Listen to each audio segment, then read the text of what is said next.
صوفیہ، ارے صوفیہ، سن کیوں نہیں رہی ہو؟ دروازے پہ مسلسل دستک ہو رہی ہے۔ کیا ہے اماں؟ صوفیہ کی سانس پھولی ہوئی تھی۔ دروازے پہ دیکھو کون ہے، لگتا ہے توڑ ہی ڈالے گا کمبخت۔ توبہ ہے اماں، آپ بھی دوڑاتی رہا کریں، آپ کی لاڈلی مرغیاں میرے قابو میں نہیں آتی ہیں، ان کو بند کرنا جوئے شیر لانے کے برابر ہے۔ وہ بڑبڑاتی ہوئی دروازے کی طرف بڑھی۔ گڈو تم؟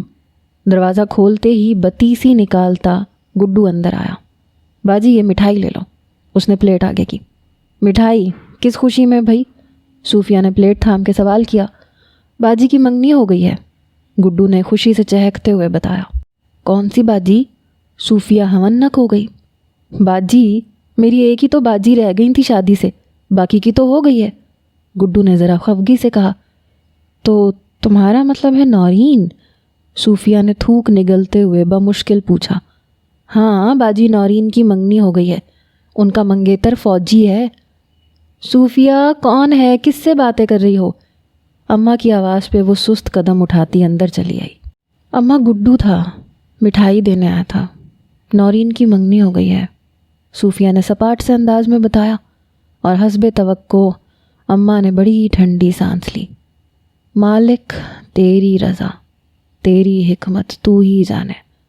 ارے اس کے ساتھ کی لڑکیاں دو دو بچوں کی مائیں بن چکی ہیں، اور تو اور اس گونگی لڑکی نورین کی بھی منگنی ہو گئی، پر میری صوفیہ کا مقدر نہ کھلا۔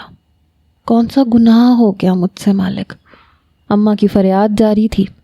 وہ چپکے سے اپنے کمرے میں چلی آئی اور آئینے کے سامنے کھڑی ہو گئی۔ کس چیز کی کمی ہے مجھ میں؟ شکل، صورت، تعلیم، اچھا خاصا کھاتا پیتا گھرانہ ہے، مگر نہ جانے کیا بات تھی کہ رشتے بہت آتے تھے، صوفیہ کو پسند بھی کر جاتے تھے، مگر پھر خاموشی چھا جاتی تھی، اور ایسا گزشتہ 10 سالوں سے ہو رہا تھا۔ صوفیہ سے بڑی بہن ذکیہ اور اماں کی 1000 کوششوں اور جتن کے باوجود صوفیہ کا نصیب نہ کھل سکا۔ شروع میں تو صوفیہ اماں کا مذاق اڑاتی، ارے اماں آپ تو ایسے کہتی ہیں جیسے میری عمر نکلی جا رہی ہو، اور اماں خدا نہ خواستہ کل کلاں کو اگر میں مر گئی تو آپ کہیں گی کہ ارے اس کی ہم عمر لڑکیاں تو شادی کروا کے 2 بچوں کی ماں بن کے مری، یہ ایسے ہی مر گئی۔ اماں کے چہرے پہ بے ساختہ مسکراہٹ پھیل جاتی تھی۔ چل ہٹ بے شرم، میں کیوں ایسا کہنے لگی؟ اماں لاڈ سے کہتی، مگر پھر رفتہ رفتہ یہ شوخی شرارت غائب ہونے لگی اور فکر مندی غالب آنے لگی، اور پھر فکر مندی کی جگہ تلخی نے لے لی۔ واقعی ایسا لگتا تھا جیسے صوفیہ کا مقدر ایسا سویا کہ شاید ہی جاگے۔ دھڑا دھڑ شادی کی تقریبات ہوتیں، اس کی ہم عمر، اس سے چھوٹی عمر کی، بڑی عمر کی، ارد گرد دائیں بائیں آگے پیچھے رہنے والی ساری لڑکیاں بیاہی گئیں۔ نہ کھلا تو صوفیہ کا نصیب نہ کھلا، اور وہ ٹھنڈی سانس لے کے آئینے کے سامنے سے ہٹ گئی۔ کٹ کٹ، صوفیہ مرغی کے بچوں کے لیے روٹی کے چھوٹے چھوٹے ٹکڑے بنا کے انہیں اپنے پاس بلا رہی تھی۔ کٹ کٹ، دروازے پہ دستک کی آواز سن کے وہ بیزاری سے اٹھی۔ دروازے پہ سمد بھائی کو کھڑے دیکھ کے ہلکی سی مسکراہٹ اس کے چہرے پہ آ گئی۔ السلام علیکم سمد بھائی، صوفیہ نے سلام کیا اور دروازہ کھول دیا تاکہ وہ اپنی سائیکل اندر لا سکیں۔ وعلیکم السلام، کیسی ہو صوفیہ؟ اماں کا کیا حال ہے؟ اندر داخل ہوتے ہوئے انہوں نے دونوں کی خیریت پوچھی۔ میں ٹھیک ہوں اماں بھی، آپ بیٹھے، میں اماں کو بلاتی ہوں۔ سمد وہیں تخت پہ بیٹھ گئے۔ صوفیہ نے بتایا تو اماں باہر آ گئیں۔ ارے سمد یہاں کیوں بیٹھے ہو، اندر آ جاؤ نا۔ نہیں اماں، یہاں صحن میں بیٹھتے ہیں، کھلی ہوا میں، سمد نے سستی سے کہا۔ تو صوفیہ نے غور سے ان کی طرف دیکھا۔ تھکے تھکے انداز میں بیٹھے سمد کو دیکھ کے اس کا دل ہمدردی سے بھر گیا۔ کتنی محنت کر رہے ہیں سمد بھائی۔ اور سناؤ اماں کا کیا حال ہے؟ اماں سمد کی امی کے بارے میں پوچھ رہی تھیں۔ ٹھیک ہے وہ بھی، آپ کی طرف آنے کا کہہ رہی تھیں مگر وقت نہیں ملا۔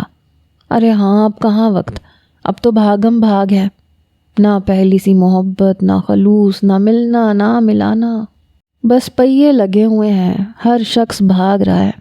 اب یہی دیکھ لو، میری خالہ زاد بہن ہے تمہاری ماں، مگر عرصہ گزر جاتا ہے ہمیں ملے ہوئے، بکھیڑے ہی اتنے ہیں جان کو۔ اماں کے لہجے میں بیزاری تھی۔ اے صوفیہ، چائے تو بنا لا ذرا، انہوں نے کتھا چاٹ کے آواز لگائی۔ اور میاں تم کیا کر رہے ہو؟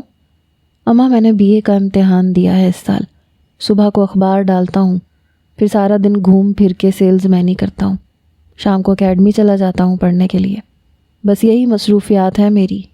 سمت کا لہجہ تھکا تھکا سا تھا۔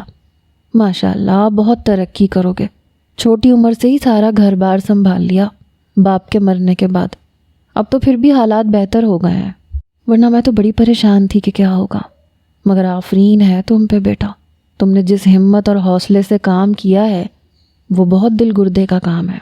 اماں نے سمت کی ہمت بڑھائی۔ بس اماں آپ کی اور امی کی دعائیں ہیں، ورنہ میں کہاں اس قابل تھا، سمت نے انکساری سے کہا۔ چائے لیں سمت بھائی؟ صوفیہ نے چائے آگے بڑھائی۔ اور تم کیا کر رہی ہو آج کل؟ پیالی تھامتے ہوئے انہوں نے صوفیہ سے سوال کر دیا۔ کچھ نہیں، فارغ رہ کے دن بہت مشکل سے کٹتا ہے، تم کچھ کرو صوفیہ، پڑھائی کر لو، یا پھر کیا کرو گی آگے پڑھ کے؟ بقول اماں کے بس بی اے کافی ہے، ہم نے کون سا تم سے نوکری کروانی ہے۔ صوفیہ کے لہجے کی بیزاری نے سمت کو نظریں اٹھانے پہ مجبور کر دیا۔ پھر بھی فارغ وقت کے لیے کچھ مشغلہ ہونا چاہیے، سمت نے دبے دبے انداز میں کہا۔ مشغلہ میرے پاس بہت اچھا ہے، اماں کی مرغیاں ہیں نا، ان کی دیکھ بھال، گھر کے کام کاج، سلائی کڑھائی، بس وقت بچتا ہی نہیں ہے جو بوریت ہو۔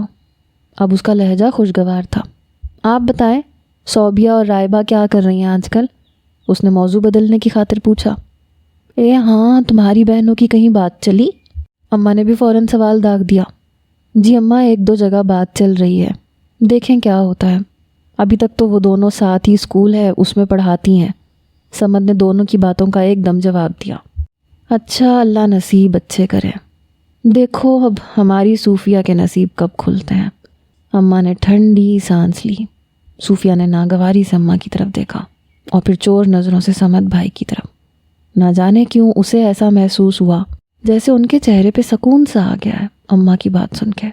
پہلے بھی کئی بار اس نے محسوس کیا تھا کہ جب بھی وہ آتے تھے اور اگر صوفیہ کا کوئی رشتہ آیا ہوتا تھا اور اماں بتاتی تھیں تو ایسے لگتا تھا کہ ان کے چہرے پہ سایہ سا لہرا جاتا تھا، اور بات ختم ہو جاتی تھی تو جیسے اطمینان محسوس کرتے تھے۔ وہ ہر بار سر جھٹک دیتی، نہیں یہ میرا وہم ہے، سمت بھائی کو میری ذات سے کیا دلچسپی، انہیں کیا میرا رشتہ ہو یا نہ ہو، انہوں نے تو کبھی اشارتاً بھی کوئی ایسی بات نہیں کی تھی جس سے اسے کوئی خوش فہمی ہوتی۔ پھر بھی نہ جانے کیوں اس کا ذہن سمت بھائی کی طرف چلا جاتا تھا۔ اچھا اماں میں اب چلتا ہوں۔ سمت نے خود سے الجھتی ہوئی صوفیہ کو دیکھا اور باہر نکل گئے۔ اماں اماں دیکھیں شہنشاہ کتنا بدتمیز ہو گیا ہے، اس نے اپنی چونچ ماری ہے، میری ساری انگلی کو زخمی کر دیا۔ صوفیہ چلاتی ہوئی نیچے آئی تھی، مگر اماں کو بوا سے باتیں کرتے دیکھ کے اس کا منہ بن گیا۔ پھر کسی اوٹ پٹانگ رشتے کو لے کے چلی آئی ہوں گی یہ بوا، اس نے نہایت کوفت سے سوچا۔ ٹھیک ہے بوا، شام کو لے آؤ مہمانوں کو۔ اماں کی آواز پہ وہ سر سے پیر تک سلگ اٹھی۔ صوفیہ شام کی چائے کے لیے کچھ چیزیں تیار کر لینا۔ اماں خدا کے لیے بخش دیں مجھے، میں پاگل ہو جاؤں گی، 10 سال ہو گئے مجھے یہ ناٹک رچاتے ہوئے۔ اس سلسلے میں ایسے ایسے لوگوں کو بھی برداشت کیا ہے اماں جن کو بات کرنے کی تمیز نہیں تھی، اللہ معاف کرے جن کے چہرے اور دل دونوں بدصورت تھے اور مجھے ریجیکٹ کر کے چلے جاتے تھے۔ پہلے پہل تو اتنی تکلیف نہیں ہوتی تھی، مگر اماں اب تو جسم کا پور پور زخمی ہو چکا ہے، اب مجھ میں مزید ٹھکرائے جانے کی اذیت سہنے کی ہمت نہیں ہے، نہ مجھ میں کوئی عیب ہے، نہ آپ کے پاس پیسے کی کمی ہے، کمی تو صرف مقدر میں ہے، تو آپ مقدر پہ شاکر کیوں نہیں ہو جاتی؟ بند کر دیں یہ تماشا، مجھے جینے دیں اماں پلیز۔ صوفیہ تڑپ تڑپ کے رو رہی تھی اور اماں گم سم بیٹھی تھی۔ صوفیہ میری بچی اپنی اماں کی مجبوریوں کا احساس کرو، یہ دنیا کا دستور ہے، یہی ریت ہے، کل کلاں کو میں مر گئی تو کون پرسان حال ہوگا؟ بہن اپنے گھر بار کی ہے، بھائی بیوی بچوں کے ساتھ سعودیہ جا بیٹھا ہے، میں کیا کروں بولو بتاؤ مجھے۔ اماں نے گمسم بیٹھی صوفیہ کو جھنجھوڑ ڈالا، مگر صوفیہ نے کوئی حرکت نہ کی۔ دیکھ صوفیہ میں تیرے آگے ہاتھ جوڑتی ہوں۔ اماں نے اس کے آگے ہاتھ جوڑ دیے تو صوفیہ نے بڑی زخمی نظروں سے ماں کی طرف دیکھا اور خود کو گھسیٹتی ہوئی کچن کی طرف بڑھ گئی۔ ہائے آنٹی، ہمارا بھائی پورا 14 جماعت پاس ہے، کہتا ہے کہ سسرال اچھی ہو، قدردان ہو، لڑکی پڑھی لکھی ہو۔ صوفیہ نے دیکھا 2 دبلی پتلی سانولی سی لڑکیاں جن کا حلیہ چیخ چیخ کر ان کے رہن سہن اور کم علمی کا اظہار کر رہا تھا۔ بیٹی کے لیے کچھ بنایا تو ہوگا؟ شوق اور چیختے چلاتے رنگ کے کپڑے پہنے ان خاتون نے اماں سے سوال کیا۔ کچھ بہن، میں نے اپنی بیٹی کے لیے بہت کچھ بنایا ہے، پھر اس کا بھائی باہر سے بہت کچھ بھیجتا رہتا ہے۔ ماشاءاللہ جس گھر میں میری بیٹی جائے گی اپنے ہنر اور سلیقہ مندی اور جہیز سے گھر بھر دے گی۔ اماں نے ان کی تسلی کی۔ ہاں بھائی، جو کچھ بھی دیتا ہے اپنی بیٹی کو اور اپنی ناک اونچی کرنے کے لیے ہوتا ہے۔ خاتون نے ناک سکیڑی۔ صوفیہ چائے سرو کر کے باہر چلی آئی۔ ذکیہ، اگرچہ لڑکا مجھے کسی طور بھی صوفیہ کے لیے پسند نہیں ہے، سوکھا سڑا سانولا، نہ گھر کا ماحول اچھا ہے، لالچی سے لوگ ہیں، مگر کیا کروں، کب تک بٹھائے رکھوں گھر میں، اس لیے اللہ کا نام لے کے ہاں کر رہی ہوں۔ اماں کی سرگوشی صوفیہ کے کانوں میں سیسا بن کے ٹپکی۔ اماں، کوئی اور رشتہ؟ ذکیہ نے دبی دبی آواز میں کہا۔ ارے میلہ تو لگا رہا ہے مگر کسی نے کوئی امید نہیں دلائی، کب تک انتظار کروں؟ 30 سال کی ہو چکی ہے صوفیہ، اس عمر میں تمہارے 4 بچے تھے، بس میں جمعے کو منگنی کی رسم ادا کرنا چاہتی ہوں۔ اماں نے 2 ٹوک انداز میں کہا تو ذکیہ بھی خاموش ہو گئی۔ اماں نے خاص لوگوں کو بلا کے منگنی کی رسم ادا کر دی۔ شادی کے لیے کہہ دیا کہ میں اپنے بیٹے عارف سے پوچھ لوں اس کو کب تک چھٹی مل سکتی ہے، پھر میں آپ کو اطلاع دے دوں گی۔ ارے ہاں بھائی، بہن کی شادی کے لیے تیاری سے آئے گا بھائی، کوئی خالی ہاتھ تو نہیں چلا آئے گا نا۔ یہ صوفیہ کی ساس تھیں جو گاہے بگاہے یہ جتانا نہیں بھولتی تھیں کہ لڑکی کو ایسے تھوڑی نہ رخصت کیا جاتا ہے۔ صوفیہ خاموش سر جھکائے بیٹھی رہی، نہ جانے کیوں اس کے دل میں کوئی امنگ، کوئی ارمان نہ جاگا۔ وہ تو بس پتھر کی مورت کی طرح بے جان اور ساکت بیٹھی تھی۔ ارے گھر والے جتنے قدر لڑکے والوں کی کریں گے، ان کی اپنی لڑکی اسی قدر کے ساتھ اپنے گھر میں سکھی رہے گی۔ صوفیہ کی ساس مسلسل کھاتے ہوئے انہیں سبق پڑھانے کی کوشش کر رہی تھی۔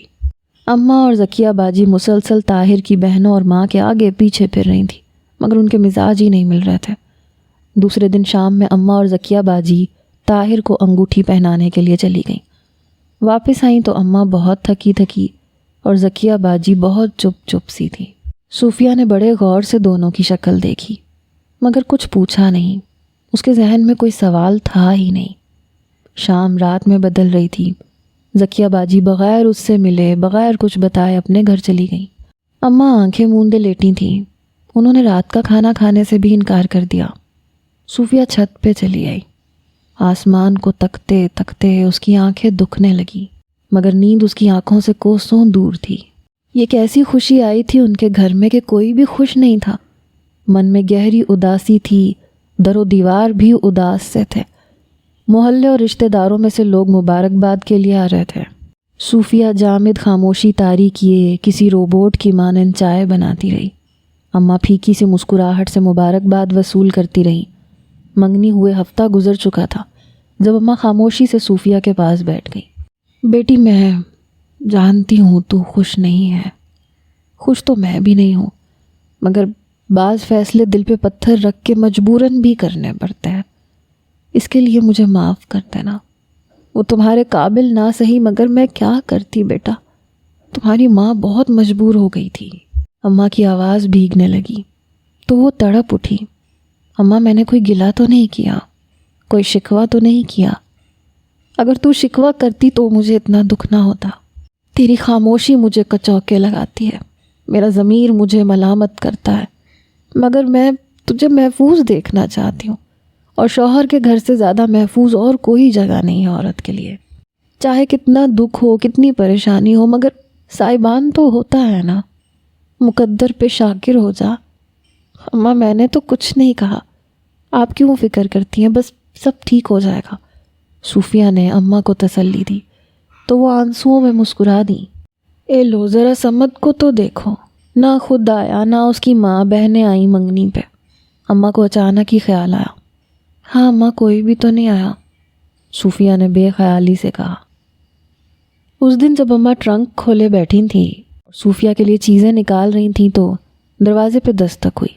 صوفیہ نے دروازہ کھولا تو سلام خالہ کہہ کے پیچھے ہٹ گئی۔ پیچھے پیچھے سمد بھائی اندر آ گئے۔ کیسی ہو صوفیہ؟ ان کا لہجہ تھکا ہوا تھا۔ ٹھیک ہوں کہہ کے وہ اندر چلی آئی۔ مبارکباد دینے آئی ہوں صابرہ آپا۔ بہت بہت مبارک ہو۔ خالہ اماں کے گلے سے لگی ہوئی تھیں۔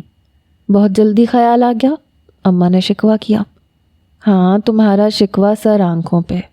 صابرہ آپا کیا کروں، سمت کو اتنا تیز بخار ہو گیا، جس دن صوفیہ کی منگنی تھی بڑی مشکلوں سے ٹھیک ہوا، تو سب سے پہلے ادھر آئی ہوں۔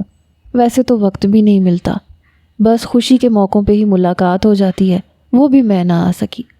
سچ سمت کا اتنا برا حال تھا، میں پریشان ہو گئی تھی۔ بہنوں کا رو رو کے برا حال تھا۔ خدا نے کرم کیا ہے۔ خالہ نے تفصیل بتائی تو صوفیہ نے سمت کی طرف دیکھا۔ پیلا زرد رنگ، کمزور کمزور سے۔ صوفیہ کو وہ ہمیشہ سے زیادہ تھکے ہوئے، پزمردہ، مایوس اور نا امید لگے۔ کیوں بیٹا، اب تمہاری طبیعت کیسی ہے؟ اماں سمت سے پوچھ رہی تھی۔ بس اماں ٹھیک ہوں۔ ان کا لہجہ بہت مدھم تھا۔ شادی کا کب تک ارادہ ہے؟ خالہ اماں کی طرف متوجہ ہو گئیں تو صوفیہ اٹھ کے باہر چلی آئی۔ جب تک خالہ بیٹھی رہیں وہ اندر نہ گئی۔ نہ جانے کیوں اسے وحشت سی ہو رہی تھی سمت بھائی کی اداس آنکھوں کو دیکھ کے۔ کیا اصرار ہے، کیسی کیفیت ہے، اور کیوں ہے، وہ سمجھ نہیں پائی اور اسی طرح الجھتی رہی۔ پھر کمرے میں چلی آئی۔ صوفیہ، او صوفیہ، میں کیا کہہ رہی ہوں سنتی کیوں نہیں ہے تو؟ اماں مسلسل چلا رہی تھیں مگر وہ کانوں میں روئی ٹھونسے بیٹھی رہی۔ ارے بھائی کو خط لکھ، اس سے پوچھ کب چھٹی ملے گی اسے، تاکہ میں اس حساب سے تیاری کروں اور طاہر کے گھر والوں کو بھی بتا دوں۔ نہ جانے اس لڑکی کو ہو کیا گیا ہے، مجال ہے جو ٹس سے مس ہو جائے۔ دیکھ صوفیہ، میں کہے دے رہی ہوں، مجھے زیادہ تنگ نہ کر، میں اکیلی جان کیا کیا کروں گی۔ ذرا کپڑے نکال کے دیکھ لے کون سا سوٹ سلوانا ہے۔ بحری ہو گئی ہے کیا؟ اماں کافی دیر تک بڑبڑاتی رہیں مگر صوفیہ بے حس بنی رہی۔ اماں تو خامخواہ بوکھلا رہی تھیں۔ منگنی کو بھی پورا مہینہ بھی نہیں ہوا تھا کہ اس دن کھٹاک سے دروازہ کھول کے ہانپتی کانپتی بوا چلی آئی۔ ارے بہن، بڑی بری خبر ہے، طاہر کی ماں اس رشتے کو توڑنے پہ آمادہ ہے۔ ہیں؟ مگر کیوں؟ اماں کے ہاتھ سے سروتا چھوٹ گیا، منہ کھلے کا کھلا رہ گیا۔ وہ کہتی ہیں منگنی پہ ان کی خاطر خواہ توازو یا ان کے شایان شان سلوک نہیں کیا گیا۔ بوا نے وجہ بتائی۔ مگر بوا میں نے تو کوئی کمی نہیں رکھی، ہار پھول مٹھائی کھانا جوتے لتے انگوٹھی سلامی سبھی کچھ تو کیا تھا۔ اماں کی آواز صدمے سے نہیں نکل رہی تھی۔ ہاں میں جانتی ہوں، مگر میرا مشورہ یہ ہے کہ ایک مرتبہ تم خود جا کے مل لو ان سے۔ بوا نے مشورے سے نوازا مگر صوفیہ ہتھے سے اکھڑ گئی۔ اماں یہ نہیں ہوگا، میں آپ کی بے عزتی برداشت نہیں کر سکتی اور نہ اپنی انسلٹ کو برداشت کروں گی۔ اس میں بے عزتی کی کیا بات ہے بھلا؟ میں جا کے ان سے بات تو کروں، آخر شکایت کیا ہے؟ میں بتاتی ہوں کہ کیا شکایت ہے ان کو۔ اماں آپ نے اتنی عمر گزار دی مگر لوگوں کی پرکھ نہیں آئی آپ کو۔ لالچی لوگ ہیں، ان کا مطلب یہ ہے کہ آپ صاف صاف کھل کے انہیں بتائیں کہ بیٹی کو دینے کے لیے آپ کے پاس کیا ہے۔ ان کے دلوں میں اندیشے ہیں، وہ خوب سے خوب تر کی تلاش میں ہے۔ صوفیہ نے تلخی سے کہا۔ ہاں تو میں جا کے انہیں بتاؤں گی نا کہ اماں میں آپ پہ بوجھ ہوں، کیوں مجھے ذلت کے ساتھ دولت کے پلڑے میں رکھ کے ان لالچی لوگوں کے حوالے کرنا چاہتی ہیں، اور آئندہ کے لیے بھی کوئی گارنٹی نہیں ہے کہ زندگی اچھی گزرے گی۔ اگر میں آپ پہ اتنا ہی بوجھ بن گئی ہوں تو میرا گلا گھونٹ دیں، مجھے آپ کی اور اپنی بے قدری منظور نہیں ہے۔ صوفیہ کی آنکھوں میں آنسو تھے جبکہ اماں کی آنکھوں میں بے بسی، اور شاید وہ صوفیہ کو راضی کر بھی لیتی، مگر اگلے ہی دن طاہر کے گھر والوں نے منگنی کی چیزیں واپس کروا دیں، ساتھ ہی یہ بھی کہلوا بھیجا کہ ہماری چیزیں بھی واپس کر دیں۔ اماں کے تو جیسے حواس معطل ہو گئے، کمر ٹوٹ گئی، آنکھوں سے آنسوؤں کی لڑیاں جاری تھیں، ماتھے پہ کس کے باندھا گیا دوپٹہ اور لب پر آہ، اور پھر ایک ہی جملہ، واہ میرے مولا۔ صوفیہ کو یہ سب چیزیں کوفت میں مبتلا کر رہی تھیں مگر وہ خاموش رہی۔ اس کے ساتھ ہمدردی اور افسوس کرنے والوں کا تانتا بند گیا۔ محلے والیاں، رشتہ دار، جس کو منگنی ٹوٹنے کا پتہ چلا اظہار افسوس کرنے چلا آیا۔ دبی دبی سرگوشیاں، ہائے بیچاری صوفیہ، اتنی دیر بعد مقدر کھلا اور پھر صوفیہ کا دل چاہتا تھا کہ دیواروں سے ٹکرے مارے۔ اماں غم و اندوہ کا مجسمہ بنی لوگوں میں گھری رہتی۔ آخر اس کے صبر کا پیمانہ لبریز ہو گیا اور وہ چلا پڑی، اماں میں مر تو نہیں گئی ہوں جو آپ اس طرح سے سوگوار بیٹھی ہیں؟ آپ نے میرا تماشا بنا دیا اماں۔ جب وہ لوگ آپ کو ناپسند تھے تو پھر کیوں حامی بھری تھی؟ بوجھ اتارنے میں اتنی جلدی کیوں کی؟ اور جب ان لوگوں سے پیچھا چھوٹ گیا تو پھر ماتم کیسا؟ میں ایسے بھی زندہ رہ سکتی ہوں، کس چیز کی کمی ہے میرے پاس؟ میرے سر پہ سائبان بھی ہے، گزارے لائق بینک بیلنس بھی ہے، میں سڑک پہ لاچار اور مجبور بیٹھی ہوئی عورت تو نہیں ہوں۔ تو پھر آپ کو دھکا دینے کی اتنی جلدی کیا تھی؟ آپ نے تو مجھ سے بچا کچھا حوصلہ بھی چھین لیا۔ لوگوں کی ترس کھائی ہوئی نظروں کو میں کیسے برداشت کروں گی؟ آپ نے مجھ سے جینے کی امنگ چھین لی۔ مجھے ترس نہیں چاہیے، مجھے کسی کی ہمدردی کی ضرورت نہیں ہے۔ میں معذور نہیں ہوں، میں بدصورت نہیں ہوں، میں بدقسمت ہوں، بدقسمت۔ وہ چلاتے چلاتے ایک طرف کو لڑک گئی تو اماں کے ہاتھ پاؤں پھول گئے، پانی چھڑک کے صوفیہ کو ہوش میں لائیں اور سینے سے لگا کے بلک بلک کے رو پڑی۔ مجھے معاف کر دے میری بچی، میں تیری خطاوار ہوں، گناہ گار ہوں تیری۔ میں نے جان کر بھی کہ وہ لوگ تیرے قابل نہیں ہیں تجھے انہیں سونپنے کی کوشش کی، اللہ نے بچا لیا، مگر صوفیہ میں ماں ہوں، اور ماں کا دل بچوں کے لیے کیسے تڑپتا ہے یہ تو نہیں جانتی، اور خاص طور پہ بیٹیوں کے لیے۔ دن کا سکھ، رات کا چین، آنکھوں کی نیند غائب ہو جاتی ہے۔ ارے والدین کو تو قبر میں بھی چین نہیں آتا اگر بیٹی بغیر بیاہی ہو، لیکن تو نہیں سمجھ سکتی اس بات کو۔ پھر بھی میری بچی، میں تجھ سے شرمندہ ہوں، مجھے معاف کر دے اماں۔ صوفیہ اماں کے گلے لگ کے بے تحاشا رو دی۔ پھر زندگی کی یکسانیت سے اکتا کر اس نے بھی قریبی اسکول میں جاب کر لی، اور یوں زندگی کے شب و روز گزرنے لگے۔ اس دن راجدہ خالہ کی بیٹی کی مہندی تھی۔ اماں کے بار بار کہنے پہ وہ تیار تو ہو گئی، مگر اس کا دل بیٹھا جا رہا تھا۔ اسے اچھی طرح اندازہ تھا کہ کن نظروں سے اسے دیکھا جائے گا۔ رحم کھانے والی، ترس کھانے والی نظریں اس پہ اٹھیں گی، مگر وہ دل پہ جبر کر کے صرف اماں کی خاطر چلی آئی، اور ہوا بھی یہی۔ ہر آنکھ میں اس کے لیے ترہم تھا۔ بڑی بوڑھیوں نے ٹھنڈی سان سے لے کے اس کے سر پہ ہاتھ پھیرا اور بڑے رقت آمیز انداز میں نصیب کھلنے کی دعا دی۔ صوفیہ کا دل چاہ رہا تھا وہ پھوٹ پھوٹ کے رو دے، مگر ضبط کیے بیٹھی رہی۔ اس کے بعد تو یہ معمول بن گیا، جسے صوفیہ بہت ضبط کرتی، لیکن اس کا مزاج بہت چڑچڑا ہو گیا تھا۔ اور اس دن تو وہ خود حیران رہ گئی جب اس کی پرانی کلاس فیلو اپنے بچے کو اسکول میں داخل کروانے آئی۔ صوفیہ کو دیکھ کے بے اختیار کہہ اٹھی، ارے تمہاری ابھی تک شادی نہیں ہوئی؟ نہیں، صوفیہ نے مختصر جواب دیا۔ مگر کیوں؟ اس کی دوست کی آنکھوں میں حیرانی تھی۔ بس اللہ کی مرضی، صوفیہ نے تحمل سے جواب دیا۔ ایسا ہونا تو نہیں چاہیے، اس کی کلاس فیلو کی الجھن ختم ہو کے نہیں دے رہی تھی۔ تو تم کروا دو اگر یہ انسانوں کے بس کی بات ہے تو، صوفیہ کا ضبط جواب دے گیا۔ تو وہ تلخی سے کہہ اٹھی اور پھر کمرے سے نکلتی چلی گئی۔ گھر آ کے بھی وہ خاصی ڈسٹرب رہی۔ لوگ آخر سمجھتے کیوں نہیں ہیں؟ جوڑے آسمانوں پہ بنتے ہیں اور ہر کام کا وقت مقرر ہے۔ اگر انسانوں کے بس کی بات ہوتی تو دنیا میں کوئی لڑکی بغیر شادی کے نہ رہ پاتی۔ ہر انسان اپنی بیٹی کا مقدر حسین سے حسین تر لکھ دیتا۔ وہ ٹہلتی رہی، سوچتی رہی، اماں اسے دیکھ دیکھ کے کڑتی رہیں۔ یہ صوفیہ کی منگنی ٹوٹنے کے 2 ماہ بعد کی بات ہے، جب بڑا سا مٹھائی کا ڈبہ لے کے سمد بھائی چلے آئے۔ خوشی سے ان کا چہرہ تمتما رہا تھا۔ صوفیہ حیرت سے ان کی طرف دیکھ رہی تھی۔ اماں کے منہ میں گلاب جامن ڈال کے وہ خوشی سے ان سے لپٹ گئے۔ اماں میں بہت خوش ہوں۔ ہاں بیٹا نظر آ رہا ہے، مگر بتاؤ تو صحیح کیا خوشخبری ہے؟ اماں نے سمد کا چہرہ تھام کے کہا۔ اماں صوبیہ اور رانیہ کی بات پکی ہو گئی ہے، اور مجھے دوائیوں والی کمپنی میں بہت اچھی ملازمت مل گئی ہے۔ سمد کا لہجہ خوشیوں سے لبریز تھا۔ مبارک ہو بیٹا، اللہ تمہاری ماں کا کلیجہ ٹھنڈا رکھے، خدا تم جیسا بیٹا ہر ایک کو دے، اللہ تمہاری بہنوں کے نصیب اچھے کرے۔ اماں نے دعاؤں کی پٹاری کھول دی۔ ساتھ ہی آنکھوں سے جھرنے بہہ نکلے۔ اماں کیوں رو رہی ہیں؟ میں آپ کا بھی تو بیٹا ہوں، میں نے کبھی آپ کو خالہ نہیں سمجھا بلکہ ہمیشہ ماں سمجھا ہے۔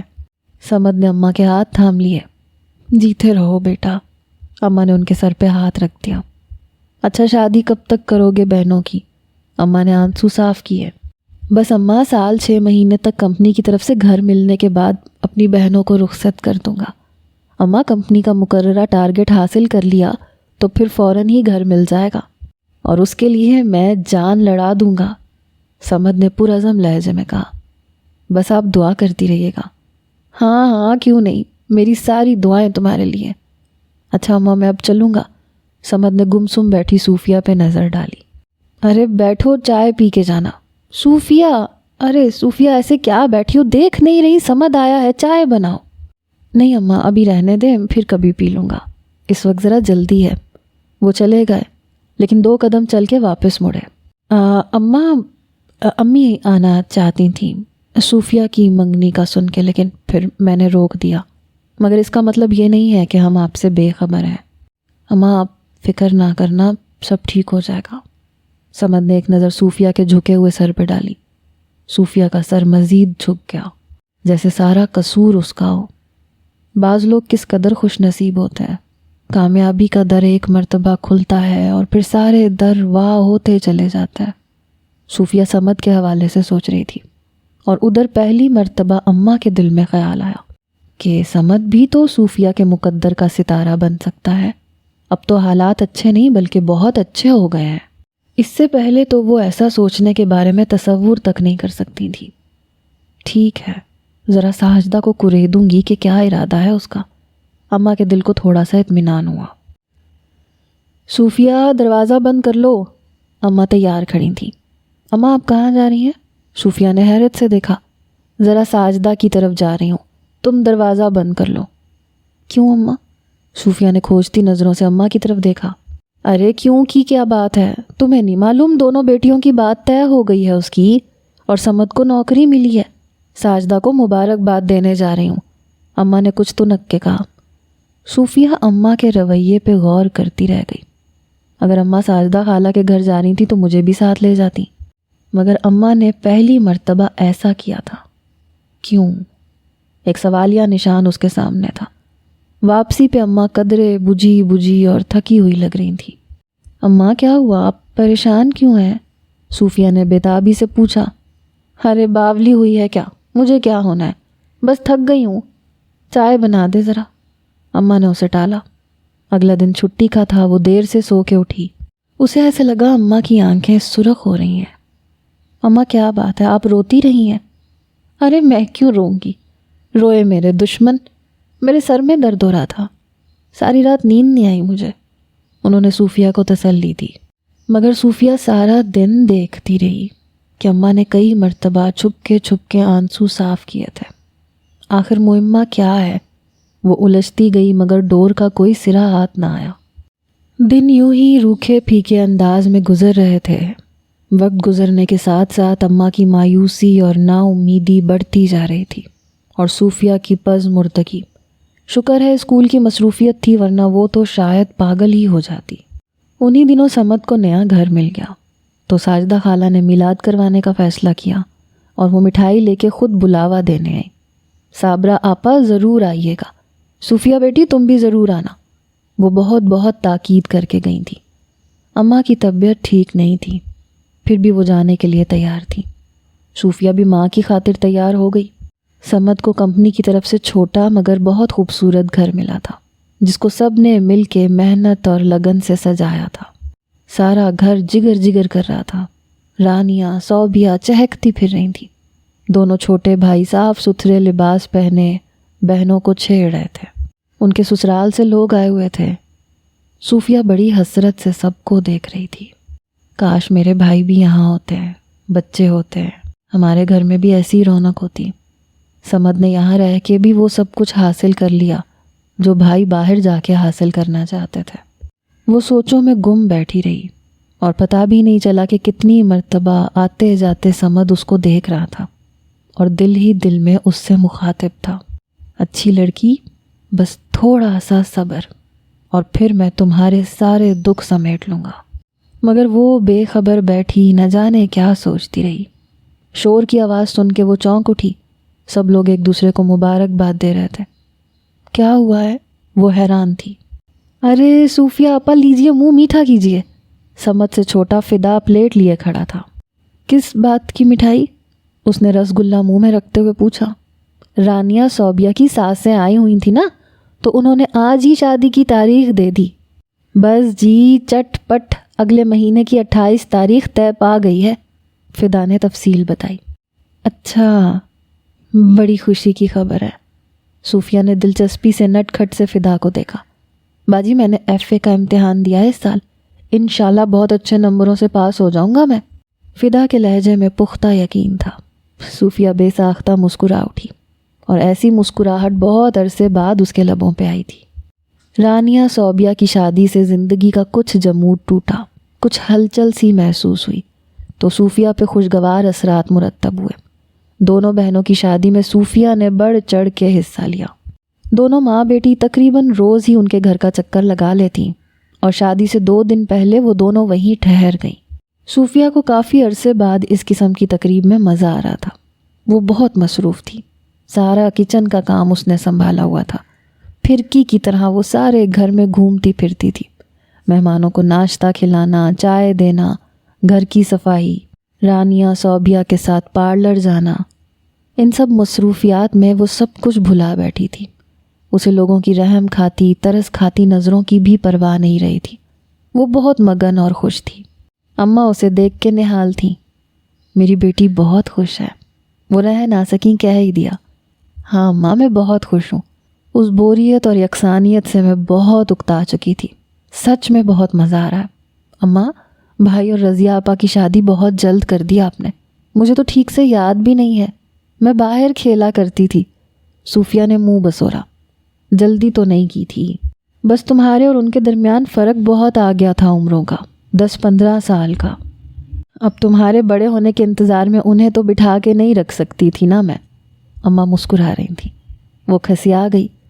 شادی سے واپس آ کے گھر کا سناٹا اسے اور بھی کھلنے لگا۔ اماں بھائی کو ایک بار کہیں نا کہ وہ واپس آ جائیں۔ صوفیہ نے ضد کی۔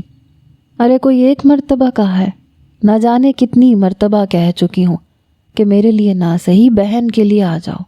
کسی دن میری آنکھ بند ہو گئی تو کس کے سہارے رہے گی؟ مگر ہر بار لکھ دیتا ہے، اماں آپ کا سایہ سلامت رہے، صوفیہ آپ کے ساتھ ہے، میں جلد ہی دونوں کو بلوا لوں گا۔ آنے کا نام نہیں لیتا۔ اچھا نہ آئے، جہاں رہے خوش رہے، بس تمہاری فکر دور ہو جاتی تو آرام سے دم نکل جاتا میرا۔ اماں نے آزردگی سے کہا تو اس نے فوراً بات پلٹ دی۔ اماں، آپ کے بھائی کا فون آئے گا نا تو میں کہوں گی کہ مجھے میرے بھتیجوں کی تصویریں تو بھیجیں، دیکھوں تو صحیح کتنے بڑے ہو گئے ہوں گے۔ صوفیہ کے لہجے میں اشتیاق تھا۔ ارے پچھلے دنوں بھیجی تو تھیں تصویریں اس نے، اماں نے یاد دلایا۔ اماں 6 مہینے گزر گئے ہیں، 6 مہینے میں تو وہ اور بڑے ہو چکے ہوں گے دونوں۔ صوفیہ کی بات پہ اماں بے ساختہ ہنس دی۔ باولی نہ ہو تو۔ اس دن صوفیہ ششدر رہ گئی جب اماں نے اسے بتایا کہ ساجدہ آئی تھی سمت کا رشتہ لے کے۔ سمت کا رشتہ؟ کس کے لیے؟ وہ ہمنک بن گئی۔ ارے باولی ہو گئی ہو کیا؟ تمہارے لیے اور کس کے لیے؟ میرے مولا نے میری سن لی۔ خدایا تیرا شکر ہے، گھر کا دیکھا بھالا بچہ ہے۔ میں تو بس خط بھیج رہی ہوں تیرے بھائی کو، فوراً واپس آئے۔ میں 15 دن کے اندر اندر تمہیں رخصت کرنا چاہتی ہوں۔ ساجدہ کی بھی یہی خواہش ہے۔ اماں بولے جا رہی تھیں اور وہ گنگ سی کھڑی تھی۔ 10 سال کے طویل انتظار کے بعد جب وہ مایوس ہو چکی تھی تو اس کی زندگی میں بہار آ رہی تھی۔ یہ کیسے ہوا؟ سمت کے بارے میں تو اس نے کبھی سوچا بھی نہیں تھا، اور شاید اماں کا دھیان بھی نہ گیا ہو اس طرف، مگر یہ اس کی غلط فہمی تھی۔ اماں کا دھیان گیا تھا، اور وہ ساجدہ سے اس دن بات کرنے بھی گئی تھیں۔ باتوں باتوں میں ذکر بھی چھیڑا تھا، تو وہ ہنس کے بولی، ارے سمد نے تو کب سے لڑکی پسند کر رکھی ہے، ذرا ذمہ داریوں سے فارغ ہو لے، پھر کہہ رہا تھا کہ اماں رشتہ لے کے جانا۔ اور اماں کا دل ڈوب گیا۔ آس کی ہلکی سی کرن جو جاگی تھی وہ بھی ڈوب گئی۔ انہیں آگے گھپ اندھیرا نظر آ رہا تھا، اور اس دن وہ مایوس ہو کے لوٹی تھیں۔ وقفے وقفے سے کئی بار روئی تھیں۔ صوفیہ نے بہت بار پوچھا مگر اسے ٹال دیا، اور جب ساجدہ خالہ نے گلے میں باہیں ڈال کر اماں سے صوفیہ کو مانگا تو وہ حیران رہ گئی۔ مگر تم تو کہہ رہی تھی کہ سمت کو کوئی لڑکی پسند ہے، وہ اٹک اٹک کے بولی۔ ہاں تو پسند تو ہے اپنی صوفیہ شروع سے۔ اس نے مجھے یہ بتایا تھا کہ اسے لڑکی پسند ہے، لیکن نام کبھی نہیں بتایا تھا۔ اب بتایا ہے شریر نے۔ اماں بے یقینی سے ان کی طرف دیکھ رہی تھی۔ پاپا میں جھوٹ نہیں بول رہی، آپ کو یقین نہیں آ رہا؟ آپ خود سمت سے پوچھ لیں۔ مگر انہیں کچھ پوچھنے کی ضرورت ہی نہ پڑی۔ اس کا کھلا کھلا چہرہ، اس کی چمکتی ہوئی آنکھیں گواہی دے رہی تھیں۔ ادھر صوفیہ پر بے یقینی کی کیفیت طاری تھی۔ اماں ساجدہ خالہ کے ساتھ بازاروں کے چکر لگا رہی تھیں۔ اس دن بھی وہ دونوں گئی ہوئی تھیں کہ سمت چلے آئے۔ صوفیہ گھبرا گئی۔ اماں نہیں ہے گھر پہ، اس نے اطلاع دی۔ پھر شوخی سے پوچھا گیا۔ وہ سٹ پٹا گئی، کیا جواب دیتی؟ صوفیہ میں تم سے بات کرنے آیا ہوں۔ میرا دل چاہتا تھا کہ میں یہ ساری باتیں تمہیں شادی کے بعد بتاتا، مگر میں یہ چاہتا ہوں کہ جب تم میری زندگی میں داخل ہو تو میری محبت پر، میری وفا پر یقین کر کے مکمل خود اعتمادی کے ساتھ داخل ہو۔ کسی قسم کی جھجک، کوئی ڈر یا کوئی خوف نہ ہو۔ صوفیہ بڑی حیرانی سے ان کی طرف دیکھ رہی تھی۔ میں بات اس وقت سے شروع کروں گا جب میں نے پہلی مرتبہ تمہیں دیکھا تھا۔ ابا کے مرنے پہ تم اماں کے ساتھ آئی تھی۔ میں اس وقت فرسٹ ایئر میں تھا، تم شاید 9ویں کلاس میں تھی۔ تم اماں اور امی کے آنسو صاف کر رہی تھی، دونوں کو پانی پلا رہی تھی۔ انداز ایسا معصوم، دل میں کھپ گیا تھا۔ ابا کے انتقال کے بعد معلوم ہوا کہ گھر کی حالت ناگفتہ بے ہے۔ ابا نے کوئی اثاثہ نہیں چھوڑا تھا۔ مکان کمپنی نے خالی کروا لیا۔ ہم لوگ کرائے کے گھر میں اٹھ کے آ گئے۔ ابا کے واجبات جو ملے اس سے زندگی کی گاڑی کچھ تھوڑی بہت چل نکلی، مگر کب تک چلتی؟ لہٰذا مجھے پڑھائی چھوڑنی پڑی اور میں ملازمت کے لیے مارا مارا پھرنے لگا۔ اور پھر ایک میٹرک پاس لڑکے کو بھلا ملازمت کون دیتا ہے؟ لہٰذا میں نے ہر وہ کام کیا جس سے 2 وقت کی روٹی میں اپنی ماں بہنوں اور بھائیوں کو کھلا سکوں۔ گھروں میں اخبار ڈالے، درزی کا کام میں نے کیا، ورک شاپ پہ کام کیا، سیلز مینی کی، 2 3 کام میں نے بیک وقت کیے۔ اور جب میں تھک کے چور ہو جاتا تھا تو ایک عجیب بات ہوتی تھی۔ جب بھی کبھی میں آنکھیں موندتا تھا، تصور میں چھن سے تمہارا چہرہ جگمگانے لگتا تھا۔ میں گھبرا کے آنکھیں کھول دیتا۔ ایسا کیوں تھا میں سمجھ نہیں سکا کبھی، اور کافی عرصے کے بعد مجھ پہ آشکار ہوا کہ میں تمہیں پسند کرنے لگا ہوں۔ اور جس دن مجھ پہ یہ انکشاف ہوا میں گھبرا گیا تھا، اٹھ کے بیٹھ گیا اور میرا دل زور زور سے دھڑکنے لگا۔ مجھے یاد ہے اس رات میں ساری رات نہیں سو سکا تھا۔ یہ کیا ہو گیا اور یہ کیوں ہو گیا؟ ایسا نہیں ہونا چاہیے تھا۔ کہاں میں، کہاں صوفیہ؟ میں بڑبڑاتا رہا۔ تمہاری معاشی حالت ہمیشہ سے اچھی رہی ہے، بھائی باہر سے پیسہ بھیج رہے تھے، تمہارے ابا کافی روپیہ اور مکان چھوڑ کے مرے تھے، خاصی مضبوط پوزیشن تھی تمہاری۔ اس حالت میں یہ کیسے ممکن تھا کہ اماں اپنی لاڈلی بیٹی کا ہاتھ مجھ جیسے کم پڑھے لکھے انسان کے ہاتھ میں دے دیتی، جس پہ ذمہ داریوں کے پہاڑ تھے؟ نہیں، یہ ناممکن ہے۔ وہ آسمان کا چاند ہے، میں اسے دیکھ تو سکتا ہوں مگر چھو نہیں سکتا۔ میں ہر روز اپنے نادان دل کو سمجھاتا رہتا تھا، مگر وہ بہلتا ہی نہیں تھا، بس تمہارے نام کی مالا جپتا رہتا تھا۔ مجھے اچھی طرح یاد ہے کہ اس رات میں آسمان پہ تاروں کو دیکھ رہا تھا۔ نیند میری آنکھوں سے کوسوں دور تھی، دل تھا کہ بس مانتا ہی نہ تھا۔ تو میں نے بے اختیار ہو کے اٹھا، 2 زانو ہو کے میں نے رب العالمین سے گڑ گڑا کے دعا مانگی، اے پروردگار، صوفیہ کو میرا مقدر بنا دے۔ اور پھر میں نے اس رات اپنی آئندہ زندگی کا لائحہ عمل تیار کیا۔ مجھے شدید جد و جہد کرنی تھی، خود کو تمہارے قابل بنانا تھا۔ اور اگلے دن سے میں نے اس پہ عمل کرنا شروع کر دیا۔ صبح سے شام تک میں کام کرتا، شام کو میں ٹیوشن پڑھاتا۔ اس وقت تک تم 3rd ایئر کر چکی تھی، جبکہ میں 1st ایئر کا امتحان دے رہا تھا۔ زندگی اتنی مصروف ہو گئی تھی کہ محاورتاً نہیں بلکہ حقیقتاً مجھے سر کھجانے کی مہلت نہیں تھی۔ امی بہت سمجھاتی تھی کہ اتنی محنت نہ کیا کرو، لیکن مجھے بہت کچھ کرنا تھا، اور ادھر یہ فکر تھی کہ کہیں کوئی اور تمہیں نہ لے جائے۔ جب میرا بہت دل زیادہ مچلتا اور گھبراتا تھا تو میں تمہاری طرف آ جاتا تھا، آنکھوں کی پیاس بجھانے کے لیے، اور یہ بھی معلوم ہو جاتا تھا کہ ابھی تمہارا کوئی سلسلہ تو نہیں ہے۔ دل کو سکون مل جاتا تھا۔ تو میرا اندازہ غلط نہیں تھا، صوفیہ نے سوچا۔ کئی دفعہ مجھے شک پڑا تھا کہ جب بھی اماں کہتی ہیں کہ صوفیہ کا ابھی تک کوئی سلسلہ نہیں ہوا تو کیسے اطمینان کے رنگ چھلکتے تھے ان کے چہرے پہ۔ سمد کہہ رہے تھے، مجھے یقین ہو جاتا تھا کہ میری دعا کو شرف قبولیت بخش دیا گیا ہے۔ میری جد و جہد تیز ہوتی جا رہی تھی۔ جب امی نے بتایا کہ صوفیہ کی منگنی ہو رہی ہے تو میں تو بے یقینی سے انہیں گھورتا رہا۔ منزل کے اتنا قریب آ کے جب منزل دور ہو جائے اس وقت کیا حالت ہوتی ہے، یہ وہ شخص جان سکتا ہے جس پہ یہ کیفیت گزری ہو۔ اور میری حالت نے اس روز امی کو بہت کچھ سمجھا دیا تھا، مگر ہم کیا کر سکتے تھے، مجبور تھے ہم۔ امی نے کہا بھی کہ تم مجھے پہلے بتا دیتے۔ میں نے کہا امی کہ آپ کو یقین ہے کہ اماں اس حالت میں صوفیہ کو ہمیں دے دیتی؟ نہ میری تعلیم ہے، نہ ملازمت ہے، نہ اچھا گھر ہے، اور پھر اتنی ذمہ داریاں۔ تو پھر اماں خاموش ہو گئیں۔ تمہاری منگنی مہینے بھر رہی، اس پورے مہینے میں جس کیفیت سے میں گزرا ہوں وہ میں جانتا ہوں۔ اور جس دن مجھے یہ خبر ملی کہ تمہاری منگنی ٹوٹ گئی ہے، اس دن مجھے کامل یقین ہو گیا تھا کہ تم میری ہو۔ مگر اس چکر میں میرا 1 سال ضائع ہو گیا، میں داخلہ نہ بھجوا سکا۔ تم سے دوری کا وقت کچھ اور بڑھ گیا، لیکن میں نے ہمت نہیں ہاری۔ صوفیہ، میرا دل چاہتا تھا کہ میں تمہارے لیے وہ سب کچھ کروں جو میرے دل میں ہے، مگر یہ سب کچھ بہت آہستہ آہستہ ہوتا، اور اب مجھ میں انتظار کی اور ہمت نہیں تھی۔ اس لیے میں نے امی کو اب بھیج دیا۔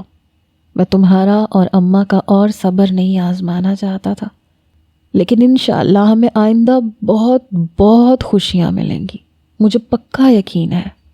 سمد اپنی بات پوری کر چکے تھے۔ تم کچھ نہیں کہو گی؟ وہ جھک کے اس سے پوچھ رہے تھے۔ صوفیہ نے نفی میں سر ہلا دیا۔ اس کی پلکیں شرم سے جھکی جا رہی تھیں، جبکہ نین کٹورے پانی سے بھر رہے تھے اور دل پکار رہا تھا، اے جہانوں کے پالنے والے، ہم تیری حکمت کو سمجھ نہیں سکتے۔ خدایا تو کتنا کریم ہے، بے صبر ناشکر بندے ہم ہیں، لیکن تو بہت نوازنے والا ہے۔ اس کا دل بارگاہ الہی میں شکر گزار تھا اور جبیں سجدے میں۔ اماں سنبھالیں ذرا اپنے نواسے کو، مجھے کام نہیں کرنے دے رہا۔ صوفیہ نے گول مٹول سے ککو کو اماں کی گود میں ڈالا۔ اے آرام سے، اماں نے اسے گھورا۔ اماں بھی کتنا کام باقی ہے، مہمان آنے والے ہیں، مجھے تیار بھی ہونا ہے۔ صوفیہ تم تیار نہیں ہوئی؟ ساس کی آواز پہ وہ مڑی۔ بس جا رہی ہوں خالہ، وہ کمرے کی طرف چل دی۔ ارے فائزہ کی کہیں بات پکی ہوئی کہ نہیں؟ اس آواز پہ اس کے قدم ٹھٹک سے گئے۔ کہاں بیچاری کی قسمت۔ وہ جلدی سے کمرے میں آ گئی۔ ابھی سمد آ کے شور مچانے لگیں گے۔ تیار ہو کے باہر آئی تو مہمان کافی آ چکے تھے۔ وہ تیزی سے آگے بڑھی۔ ہائے ہائے بیچاری فائزہ، دیکھو تو کیسی قسمت لے کے آئی ہے، وہ دیکھو ادھر کونے میں بیٹھی ہے۔ صوفیہ کے قدم پھر تھمے، مگر سمد نے متوجہ کر لیا۔ آج اس کے بیٹے کی پہلی سالگرہ تھی اور وہ دونوں بہت خوش تھے۔ تالیوں کے شور میں دونوں نے ککو سے کیک کٹوایا اور پھر فردن فردن مہمانوں کے پاس جا کے وہ پوچھنے لگی کہ کسی چیز کی ضرورت تو نہیں ہے۔